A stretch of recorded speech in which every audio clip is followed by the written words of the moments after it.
shumë me thonë e rëndësishme se të bëj për programin. Megjithatë, unë nuk kam qare pa u kthy te ajo që në fillim kur dolen vetëm në skenë kandidatë për kryeministër kam thonë që nuk ka ndryshim. Pra në shkurti po përsëritet pavarësisht. Edhe realisht kam thonë që nëse s'vrejmë shumë ndryshimet e vetëvendosje, kemi thonë është një arsye se ata kanë fitu. Pra, sikur të klubet e mëdha të futbollit, ato që nuk dalin mirë në ligë, ato duhet përforcohen.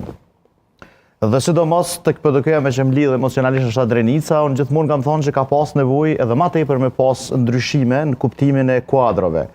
Dhe kur na sot e kemi zotin Mortezaj, pra një profesionist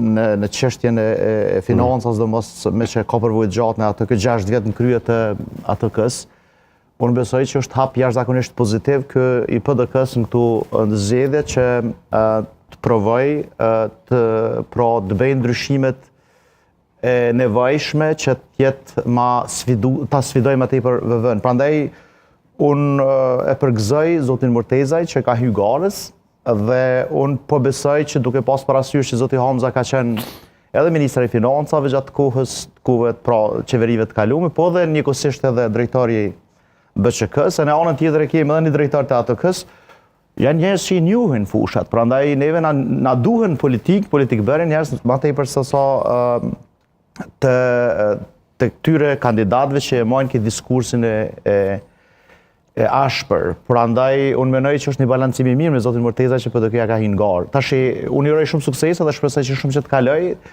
Let nuk e ka, sepse tha, jo vetëm që ka qenë të fushatë e shkurt në aspektin që janë zgjedhjet të jashtëzakonshme, por edhe për zotin Morteza se ka hyrë tash në garë. Prandaj për çdo votues të PDK-s sinqerisht unë e kisha preferuar. Pra kishte më qenë atë 10 temë të famshme zoti Morteza nëse kisha pas mundësinë me e bë. Famshme atë 10 të famshme po e çujën sepse është pak e padrejt ndaj tjerë më fort me që po bëhet e tillë. Megjithatë unë kam një pyetje për zotin Morteza. Sa ka më qenë po shpresojmë që kaloni.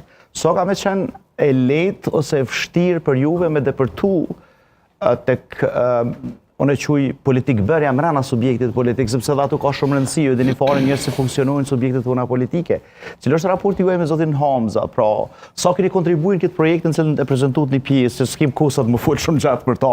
Për mua dhe besoj që edhe për shikues na shohin, është shumë e rëndësishme cili ka më qenë roli juaj nesër si deputet, sepse nesër janë zgjedhjet.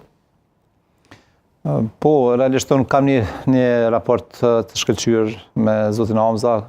Një jemi shumë ati kam mik dhe të njëjtën kohë kam vlerësuar dhe vlerësojmë vazhdimsi në leadershipin e tina, po të njëjtën kohë edhe hapësirat që jep edhe të tjerëve për të zhvilluar dhe për të kontribuar në progres.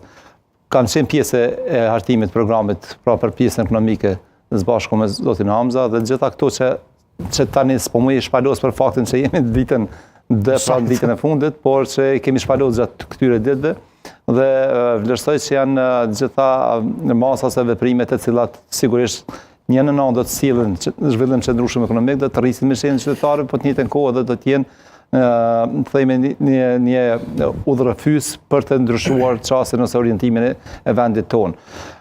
Me zotin Hamza kemi njoftur edhe në formate të ndryshme edhe përmend jo edhe kur ka qenë ministri i financave, guvernatori i Bankës Qendrore e kështu me radhë dhe sa herë që kemi pas komunikime dhe kontakte gjithëherë kanë qenë të shkëlqyer për faktin që komunikimi mes neve është nivelit më të lartë që mund të jetë.